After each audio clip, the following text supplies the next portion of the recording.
Assalomu alaykum bekobodliklar. Biz bir yaxshilik ustida yig'ildik. Ushbu ukamizni, farzandimizni mazalari yo'q ekan. Bizda Bekobodda ko'pchilik tanigan Boburbek bir batafsil ma'lumot bersangiz. Assalomu alaykum bekobodliklar. Bizni ko'rib turgan obunachilar. Bugun biz Shanxayga yetib keldik. Bir do'stimiz, yaqinimiz bor. Bizga iltimos qildi. Mana Qosim meni sindoshim bo'ladi. 9 yil birga o'qiganmiz, Shanxayda yashaydi. O'g'illarini Abbosbekni ozgina mazasi yo'q. Ikkala pochkasi ham atkazib bergan. Hozirda siy olmaydi. Har 2 kunda Toshkentga borib dializ olib kelyapti.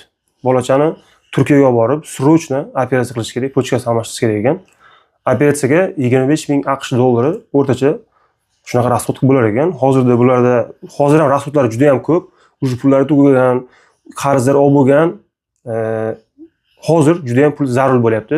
Sizlardan, yaxshi odamlardan iltimos qilamiz. Mana shu Abbosbekni tuzalib ketishiga, sog'ayib ketishiga kunda qancha hissa qo'shsa xursand bo'lamiz. Agar pul yo'qlar bo'lsa ham duo qilib qo'yinglar, inshaalloh tuzalib ketsin. Bir yaxshilik ustida yig'ildik. Keyin plastik kartani qoldiramiz, ekranga chiqaramiz, o'zlariniki qo'yamiz. Bir narsani so'rab qolardim bekobodliklardan. O'zimizda hal bo'lsa yaxshi bo'lardi. O'zimizda yopilib ketsa yaxshi chiroyli temir bo'lardi shu. Iltimos qilardim.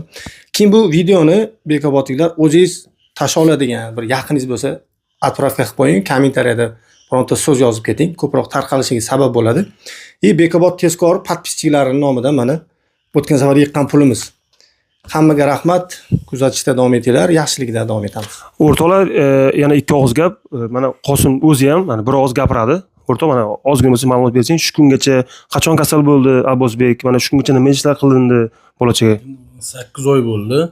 Qancha? 8 oy bo'ldi. 8 oydan beri kurashasiz. 8 oydan beri dializga olib kelyapmiz. Tezdan dializga olib kelinyapti. Biz uni filtrlargacha o'zimiz sotib olyapmiz-da hozir. Vrachlar nima deyapti? Vrachlar ham filtr kelmagan paytda o'zimiz olyapmiz. 50 dollardan, yog'dan Qirg'izistondan, yog'dan Bag'don keltiryapmiz shu narsalar. Yo, vrachlar tuzalib ketadi deyaptimi?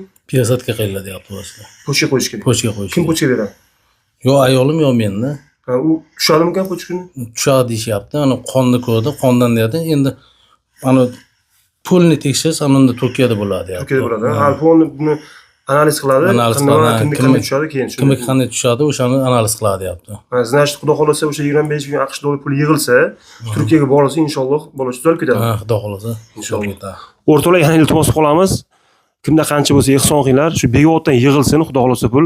Mana shu Abbosbek tuzalib ketsin. Keyingi videolarimizda xudo xolasa pulni yoritib beramiz. Qayerda nima bo'lyapti? Undan keyingi videolarimizda tuzalib ketganini inshaalloh ko'rsatamiz. Rahmat hammaga.